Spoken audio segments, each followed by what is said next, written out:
Qué bendiciones, hermanos, tener un nuevo día más de vida. La misericordia del Señor es grande. Inclinemos el rostro para orar. Padre nuestro que estás en los cielos, gracias te damos, Señor, porque nos permites estar caminando sobre la faz de la tierra. Gracias te damos, Señor, por los problemas y por las enfermedades. No te pedimos, mi Dios, que las quites, pero te pedimos que nos des fuerzas para resolver los problemas y solucionar las enfermedades.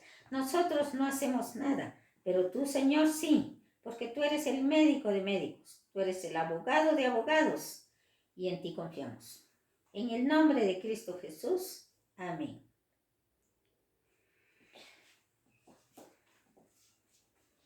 Es una gran bendición poder abrir nuevamente la palabra de Dios. El Señor nos permite la vida porque es el dueño y dador de todo. Pero en esta mañana queremos aprovechar para reconocer cuáles son nuestras funciones. Cuando decimos cuáles son nuestras funciones que Dios nos ha dejado para que nosotros podamos compartir, para que nosotros podamos enseñar, ayudar a aquellos dos grupos que están con tanta necesidad del aprendizaje. Por supuesto, Dios nos ha dejado libre albedrío y el que desea aprender, por eso la misma palabra dice, el que tiene oído que oiga lo que el Espíritu dice. Y cuando hablamos de que lo que el Espíritu dice, Dios nos ha permitido. Dice la mayoría de miembros, la mayoría de conocedores del mensaje, estamos así como sin conocer a fondo.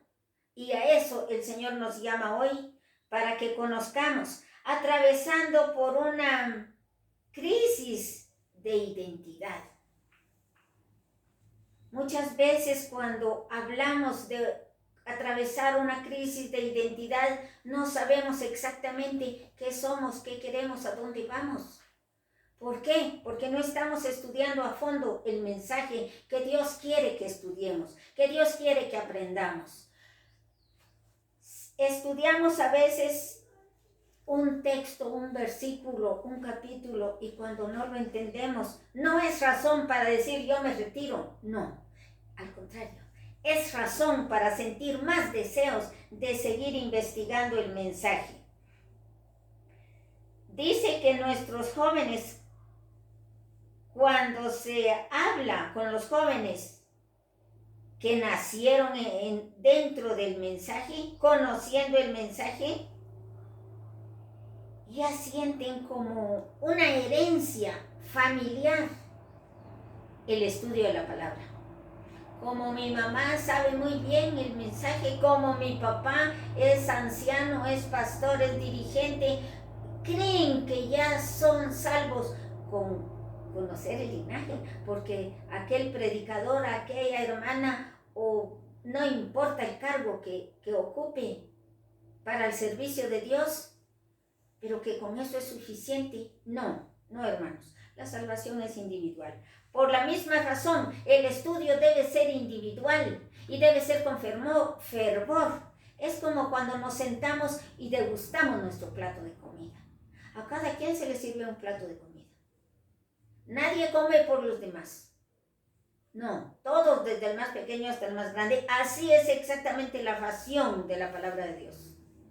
Todos debemos estudiar por nuestro propio interés cuando hay deseos de superarnos y alcanzar esa fe, porque sin fe es imposible agradar a Dios. Por eso, con este estudio se buscará una renovación de votos bautismales. No quiere decir que tenemos que tomar el bautismo como un juguete. Es santo, este punto es privilegiado, porque cuando se es bautizado, nueva criatura es. Y murió al viejo hombre, murió al pecado, por cuanto no podemos volver al ayer. Tenemos que seguir aspirando a crecer en fe, a crecer en Cristo Jesús. Haber abandonado el pecado, no volver a caer al mismo. Porque ¿qué sentido tiene que nuestro Señor haya venido a morir en la cruz del Calvario para el perdón de nuestros pecados? Pero nosotros, confiando en que alguien está orando por mí, yo voy a vivir como quiero vivir. Yo voy a hacer lo que me dé la gana porque allá hay alguien que está orando por mí. No, todos necesitan orar. Todos necesitamos estudiar, desde el más pequeño al más grande. Es nuestro deber ser pionero para hacer discípulos, para predicar el evangelio al mundo entero. Y es muy importante conocer esta base de que por qué hablamos del mensaje del evangelio de la segunda venida de Cristo. No solo es este mensaje de hoy, sino es el mensaje de siempre, y se hará un llamado al compromiso con Dios. Este mensaje nos estará haciendo un llamado al compromiso con Dios. Ese compromiso no es con el ser humano, no es con el que dijo, el que mencionó, el que dio el mensaje. No, es con Cristo Jesús, con Dios Padre, nuestro Padre, con el Espíritu de Dios. De compartir este mensaje como lo hicieron los pioneros, los fundadores, estimulando al estudio de la Biblia y a los libros de la hermana White. Cuando estamos hablando de que debemos hacer discípulos, cuando hablamos de que somos pioneros, debemos estar enseñando a nuestros jóvenes, aprovechando esta oportunidad que Dios nos ha dado de estar formando, multiplicando las iglesias, porque cada hogar es una iglesia. Si es nuestra voluntad, si nosotros tenemos nuestra voluntad puesta en los pies de Cristo Jesús, vamos a obedecerle, porque todo está bajo la norma de la obediencia. El Señor nos ha dado libre albedrío. Si queremos, lo hacemos. Él no nos obliga, pero las cosas malas, el enemigo nos obliga a hacer lo malo, pero hacer lo bueno es una gran bendición cuando obedecemos a Dios. Vamos a buscar en la palabra de Dios, en nuestra Biblia, en el libro de Daniel, su capítulo 8 y su versículo 14. Y él dijo, pero leamos el 13, porque aquí está la pregunta. La respuesta es el 14. Entonces dice el 13, entonces oí un santo que hablaba y otro de los santos preguntó a aquel que hablaba, ¿hasta cuándo durará la visión del continuo sacrificio y la prevaricación asoladora, entregando el santuario y el ejército para ser pisoteado? ¿De qué estaban hablando? Del sábado, de la obediencia, de la ley. Pero el Señor contestó. Y el siguiente ángel que hablaba contestó y dijo, hasta 2300 tardes y mañanas, y luego el santuario será purificado. El santuario sería purificado hasta 2300 tardes y mañanas, y el santuario será purificado. ¿Por qué esta corta introducción de la cual estábamos hablando y el texto bíblico, el versículo bíblico que hemos leído, nos orienta hasta 2300 tardes y mañanas? Me imagino que ya tenemos la idea de qué nos habla el mensaje hoy? Pues nos está hablando del estudio de los primeros estudiosos de la Biblia.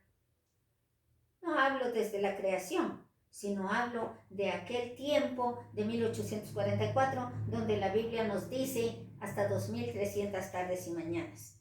Y ahí nos habla de qué pasó en ese tiempo, por qué nos menciona la palabra de Dios y quiénes empezaron a estudiar. Este se le llamó un movimiento millerista. Y vamos a estar hablando de Guillermo Miller, que él aparece con otros hermanos y pastores como nuestro pionero, el fundador de este nombre, de este descubrimiento de la segunda venida de Cristo. Este descubrimiento no era que hasta en ese momento lo descubrieron, no, esto se venía dando, pero no había habido alguien que realmente lo estudiara. Pero este hombre nos habla la palabra de Dios. Dice, ¿qué pasó en el año de 1844? Después de Cristo, a mediados del siglo XIX, donde dice que muchos lectores de la Biblia, y dice lectores de la Biblia, de muchos lugares de América y de Europa, empezaron a leer la Biblia, empezaron a leer la palabra de Dios. Pero se nos presenta el nombre de Guillermo Miller. A este se le llamó el movimiento millerista. Y él empezó a leer, él era un estudioso de la Biblia, a quien Dios estaba llamando para dar el mensaje. Pero él no lo quería aceptar. Guillermo Miller era un agricultor. Este movimiento que pasó a la historia con el nombre de millerista. Y Miller era uno de los 16 hijos de un hogar sencillo y humilde, y que su identidad religiosa era metodista. Era una gran familia, 16 hermanos. Entre ellos estaba Guillermo Miller. Él era agricultor, él cultivaba. Pero él, cuando empezó a leer la palabra de Dios, empezando desde Génesis, él nunca pasaba de un capítulo si no lo entendía y no tenía la capacidad de explicarlo, así dice la historia, de explicarlo ampliamente. ¿Cómo eran esos estudios, hermanos? ¿Cómo estamos estudiando hoy que cuando nos mencionan un capítulo, un versículo, solo leemos el versículo, pero ya no leemos, ya no podemos hacer el esfuerzo de seguir leyendo para entender mejor? A eso se le llama servirnos individualmente nuestro plato de comida. Estudiar individualmente con ese fervor como lo hacían estos hermanos de ese entonces. Dice que conforme él fue aprendiendo, él llegó a ser un gran predicador. Pero el llamado Dios se lo hacía para que él fuera a predicar, pero él no quería. Él siempre se quedaba atrás de un granero, como era agricultor, había un granero y ahí guardaba sus granos de maíz y se quedaba hincado, orando con el rostro sobre la tierra 2 y 3 horas. Y Dios le hacía el llamado y él decía, yo no, Señor, yo no, busca a otro. Pero en una ocasión que estaban siempre hacían predicaciones, habían cultos, había un pastor, predicador. Y un sobrino llegó una mañana de sábado corriendo, una mañana en la cual estaban haciendo su culto. Tenían que predicar. En ese entonces no corrían solo porque querían correr. No corrían para mantenerse con salud. corrían por una necesidad de importancia. Y al ver correr a este joven, él llegó y dijo, tío, por favor, vaya a predicar usted porque no vino el pastor. La iglesia está llena. La iglesia estaba llena de gente y Guillermo Miles cayó de rodillas en ese mismo momento y dijo, ¿por qué yo, Señor? Yo no voy. Yo no lo voy a hacer. Él se negaba. Él dijo, yo no quiero hacerlo, yo no puedo.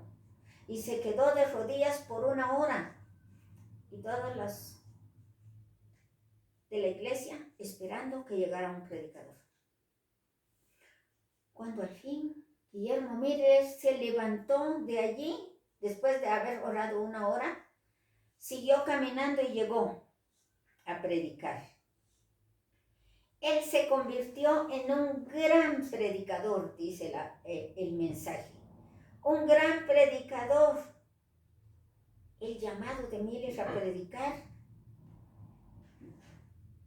Él estaba predicando a miles y miles de personas, pero después de haber ido a predicar, cuando él regresó, ya tenía muchas más invitaciones en su casa para seguir predicando.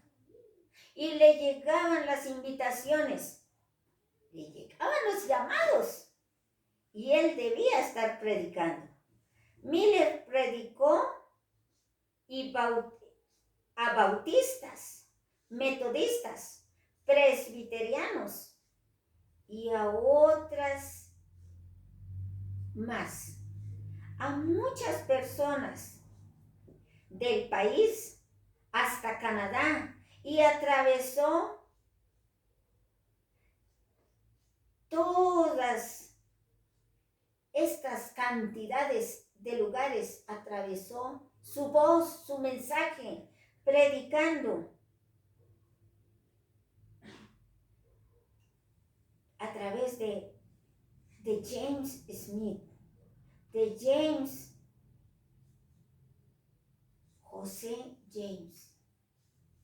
James era un pastor, el cual le apoyó para salir a predicar a todo el mundo, a muchos lugares de Europa, de Canadá y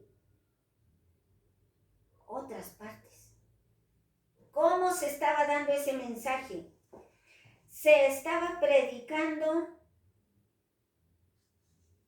y haciendo publicidad, pero cuando él llegó a Daniel 8:14, se quedó así un poco inquieto y que no entendía este mensaje, y empezaron a estudiar con mucha oración. Se reunían los grupos, llegaron a bautizar más de 3,000 personas en un solo día. Pero cuando llegaron al punto en el cual dice que la excitación crecía hasta 1842 y 43, donde a través de un estudio llegaron a la conclusión que la segunda venida de nuestro Señor Jesucristo sería, a través de sus estudios que hicieron, caía en un día de Yom Kippur, en una fiesta de estas. En una fiesta de Yom Kippur que caía en el 22 de octubre de 1844. Después se estudió cuidadosamente en ese día de expiación. En el 7º mes y 10º día del año, esto sería en el otoño, no en primavera, de 1844. Esto sería en otoño de 1844. Cuando ellos encontraron este mensaje, todos predicaban el mensaje y todos anunciaban la segunda venida de Cristo. Ya sabemos de qué estamos hablando, del chasco. Y estamos hablando del chasco para conocer primeramente cómo nuestros primeros fundadores llegaron a entender la segunda venida de Cristo, por cuanto fue el surgimiento del adventismo. Advenimiento significa segunda venida de Cristo. Entonces dice, el 20 de octubre de 1844, el pastor Carlos Fish, él bautizando a muchos para ese evento tan especial, dice que él murió bautizando con mucha fiebre y con mucho aire y con agua fría a miles y miles de personas, pero él tenía mucha fiebre, él estaba enfermo, pero tenía la idea de que a los 2 días él resucitaría. ¿Por qué? ¿Por qué nos cuenta la historia este mensaje? Pero dice a muchas personas para prepararse para recibir a Jesús en su segunda venida, que estaban preparando a muchos hermanos para esperar al Señor el 22 de octubre de 1844, que estaban esperando esta fecha. Para ese tiempo, después de todos los bautizados y estaban con tanto gozo y alegría, ¿será que cuando a nosotros se nos menciona la segunda venida de Cristo, tenemos ese gozo y esa alegría que tenían estos hermanos en ese tiempo? Todos los agricultores dejaron su cosecha. La papa se quedó en la tierra. Los que trabajaban en entidades dejaron el trabajo.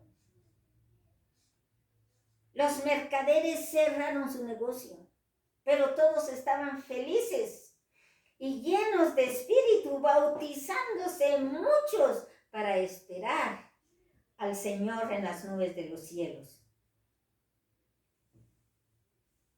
Fue esa. ¿Qué emoción sentían?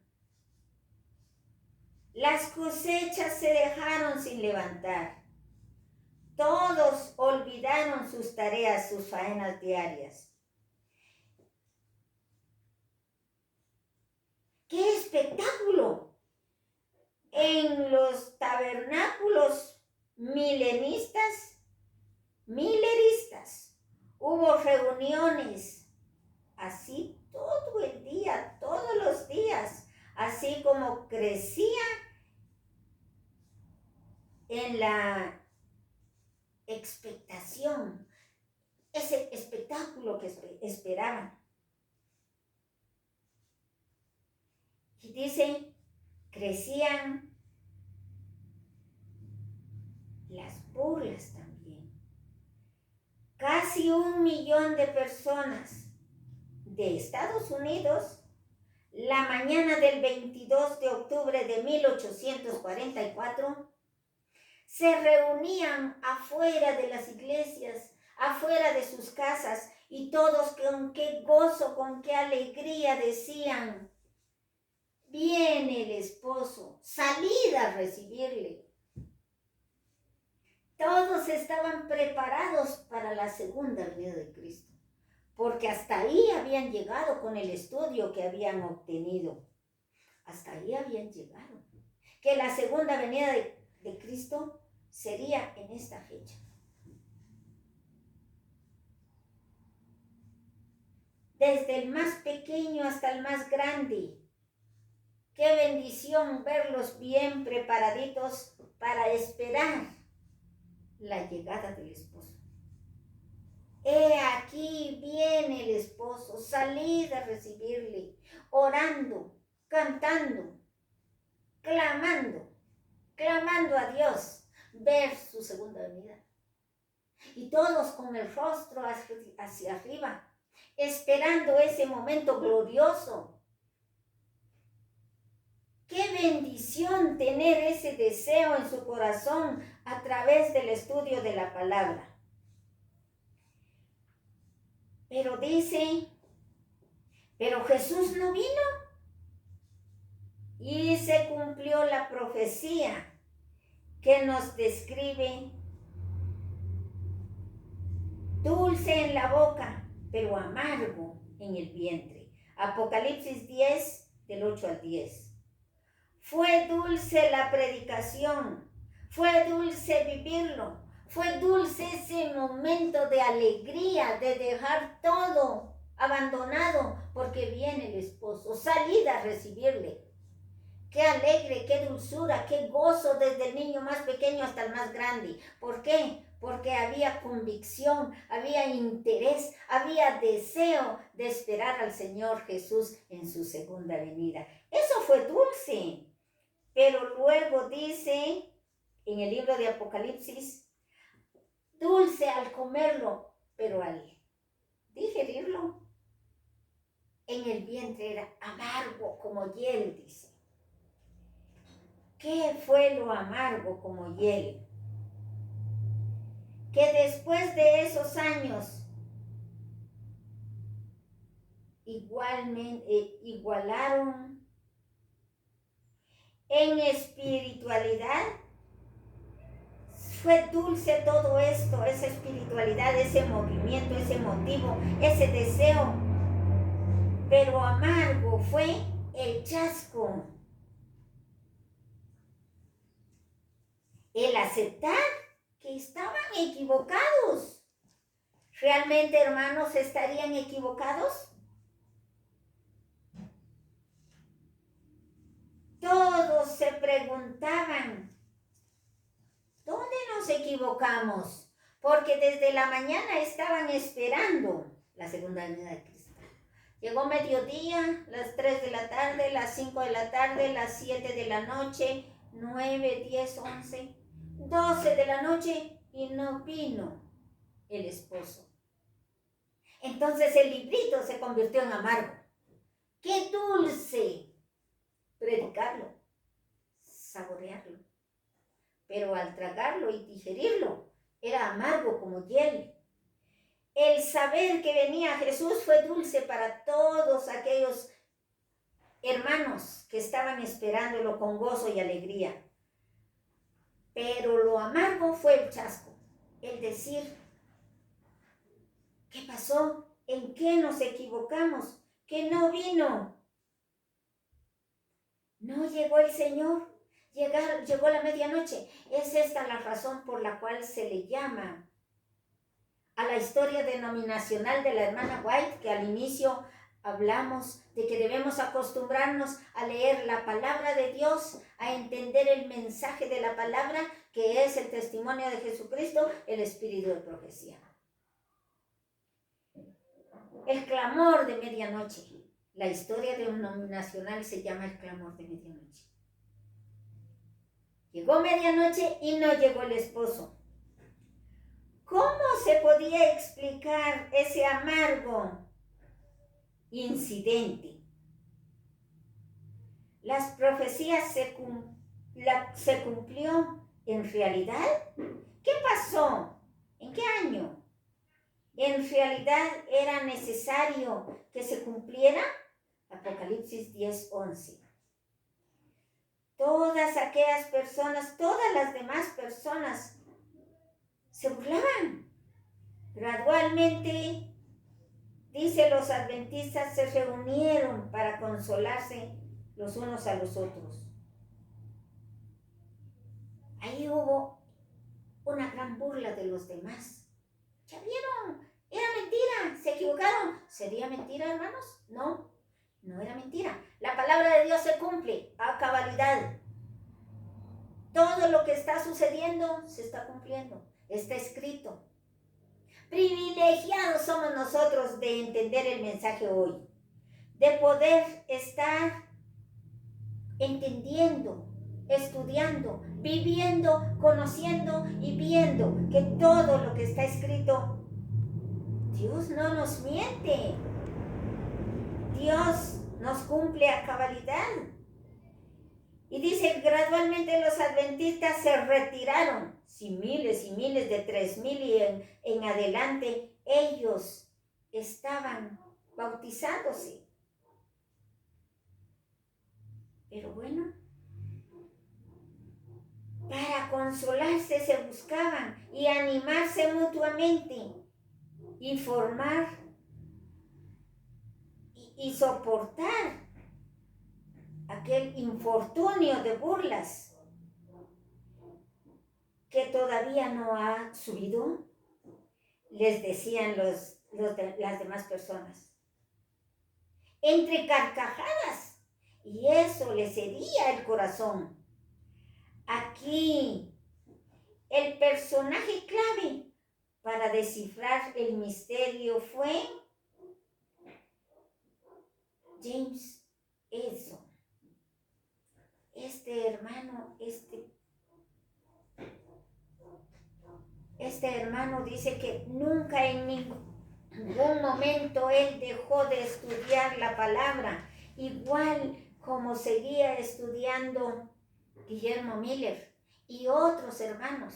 Todos se retiraron, todos se fueron, y un poquito, un puñito, un remanente, dice la hermana White en su escritura. Un remanente, un poquito de hermanos se quedaron estudiando, investigando, profundizando el mensaje hasta donde ellos encontraron una verdad. Pero bien, dice que después de la noche del chasco, con algunos cuantos hermanos en la fe, dice la palabra de Dios, salieron a entender, a hablar, a dialogar acerca de que dónde fallamos, qué fue lo que no entendimos, qué sucedió. Pero ellos no dijeron que era un error.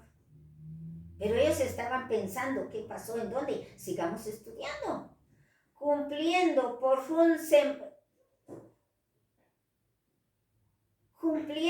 aquel momento de silencio. Empezaron a caminar por el sembrado de maíz, que como Guillermo Miller era un agricultor, tuvo una visión este hermano James. Cuando él vio claramente que el cielo fue abierto y vio donde el Señor Jesús pasó del lugar santo al lugar santísimo. Ese sumo sacerdote que está intercediendo por usted y por mí. Era la iniciación del ministerio de Cristo en el lugar santísimo. Pero eso fue algo que ellos no habían entendido. Salieron del lugar santísimo al santuario celestial. Definida era la historia, que el lugar que nuestro sumo sacerdote saliera era del lugar santo al lugar santísimo. Esa vez,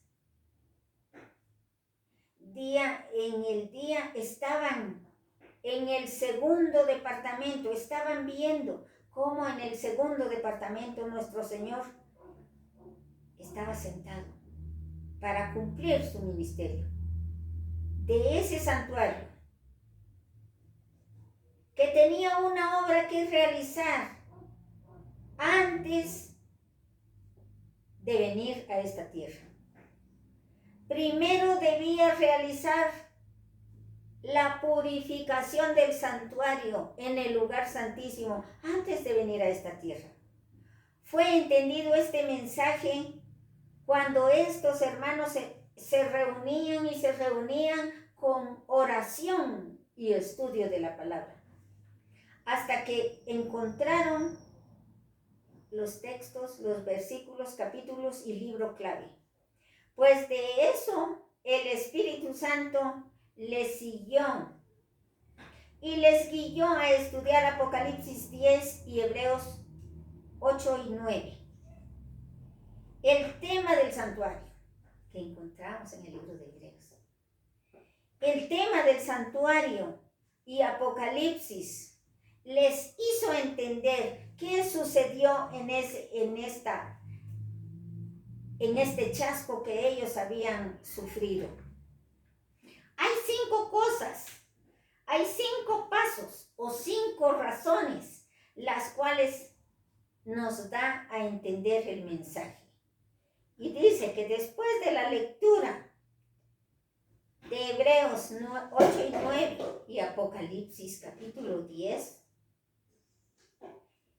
esto les ayudó a comprender mejor el tema del santuario, llegando a las siguientes conclusiones. Conclusión número 1, la primera. La purificación del santuario no era en la tierra. Número 2, era la purificación del santuario celestial, que nos dice Hebreos 9:23. Número 3, la purificación consistía en la entrada del sumo sacerdote al lugar santísimo del santuario para expiar el pecado. Número 4, la fecha era correcta, 1844, porque nos dice la palabra de Dios, hasta 2300 tardes y mañanas y el santuario será purificado. Si entramos al estudio de las 2300 tardes y mañanas, nos enseña que conozcamos las 70 semanas, que fueron 69 dadas a su pueblo, más la semana 7 cesará el continuo sacrificio. O significa que en la semana 70 era la crucifixión de Cristo Jesús. Ahí se cumplía, después de la crucifixión de Cristo, de nuestro Señor Jesucristo, que fue en el año 31 de nuestra era, el año 27 su bautismo, el año 31 la crucifixión y el año 34 el apedreamiento de Esteban, con que se cerró y se cumplió la profecía de las 70 semanas. Veamos la número 5. Jesús iniciaría su ministerio en el lugar santísimo del santuario celestial, y la obra de purificación del santuario iniciaría al final de las 2300 tardes y mañanas de Daniel 8:14 en el año de 1844, hasta la segunda venida de Cristo. ¡Qué privilegio, hermanos! Que nosotros hoy estemos entendiendo, conociendo los eventos y que hoy poder dar el mensaje. Cuando aquellos hermanos no tenían un diccionario bíblico, no tenían un libro de espíritu de profecía para poder buscar la explicación que hoy nosotros tenemos, pero que no lo hacemos, que no estudiamos, que porque no lo entendí yo mejor lo dejo y mejor voy a leer un texto que sea fácil, que yo lo pueda entender. Que es importante toda la Biblia. El amor de Dios es sublime y es primordial, pero también el mensaje de los últimos tiempos es muy importante que lo entendamos, porque es la herencia que tenemos para conocer y dar a conocer, para hacer discípulos y nuevas criaturas para que prediquen estos mismos mensajes, porque los grandes vamos a morir en cualquier día, pero nuestros pequeños tenemos que encaminarlos y darles a conocer de que la salvación es individual, no es por masas, no es por familia, que con el papá que vaya a la iglesia y que cumpla con lo que se le pide es suficiente. Eso es mentira. Todos, desde el más pequeño hasta el más grande, tenemos obligación de orar individual por nosotros mismos y orar los unos por los otros. Pero veamos, el mensaje dice, no quiero dejar incompleta esta porción. La hermana profetisa, ella era metodista y fue bautizada en el año 1843 y se convirtió a través de este mensaje milenista. Pero es posible que nos quede pendiente, pero quisiera terminarlo. En ese tiempo, ella recibió su primera visión después de 1844, después del chasco, y escribió primeros escritos. Ella no sabía del sábado, pero nos cuenta, nos narra la historia. Capitán Bates se llamaba el que llevaba los mensajes en una iglesia cuando estaban predicando una hermana viuda de una pequeña iglesia de New Hampshire, Nueva York. Ella era metodista. Fue la primera mujer que encontró la verdad del sábado. Y este capitán Bates iba corriendo y le preguntaron, ¿qué noticias trae? Y el capitán contestó, la noticia es que el sábado es el día del Señor. Fue cuando conocieron la verdad del sábado. Como les decía, no tenían ellos un comentario bíblico, no tenían un diccionario bíblico, no tenían un espíritu de profecía, porque nosotros no nos preparamos y estudiamos teniendo tanto material. Pero luego, el primer predicador de sábado también era un metodista, compañero de esta hermana Raquel Wicks o Raquel Hawks, como le llamen, de esta iglesia metodista. Cuando él conoció el mensaje del sábado, empezó a escribir y sacar publicaciones y los regó para que conocieran la historia del sábado. Luego una publicación de este hermano llegó a las manos de una pareja de recién casados en el año de 1846, 2 años después del chasco. Y esta pareja de recién casados era Jaime White y la hermana Elena Harmon. Y cuando ellos conocieron esta verdad, empezaron a estudiar y a estudiar con tanto interés y deseo de conocer esa verdad. Y cuando encontraron esa gran verdad, fueron y empezaron a guardar el sábado como el día del Señor. Ahí se completa el nombre, porque al principio solo se sabía de la segunda venida de Cristo, del advenimiento, del chasco, de donde surgió adventista o advenimiento, que esperamos la segunda venida de Cristo. Pero se completó el nombre y hoy se dice adventista del séptimo día, porque ya estaba completo al haber encontrado la verdad del sábado. Sabemos que el sábado es un monumento que Dios nos ha dejado, un recordatorio, y la palabra dice, acuérdate del sábado, acuérdate del día de reposo, acuérdate, porque antes no existía la escritura ni la lectura, porque todos tenían una retentiva muy grande y no se les olvidaba. Pero a través del pecado, de la desobediencia que hoy estamos viviendo, la mente se degradó, la mente del ser humano se arruinó y se olvidó. Por eso fue necesario que Dios, nuestro Padre Celestial, llamara a Moisés a recibir las tablas de la ley allá en aquel monte, donde Dios lo escribió con su dedo. Bendito sea el que tiene oído que oiga, dice el Espíritu de Dios en el libro de Apocalipsis. Pongamos un poquito de amor de Cristo en nuestro corazón. Pidámosle mucha limpieza de nuestros oídos y de nuestros ojos para poder aceptar estas grandes verdades y que tengamos ese deseo de estudiar la palabra de Dios para conocer el mensaje a fondo. No nos quedemos con el poquito que oímos, sigamos estudiando. Que Dios les bendiga en este día.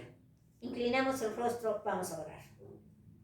Amantísimo Dios, gracias por esta oportunidad, gracias por tus bendiciones, gracias Padre por el estudio de tu palabra.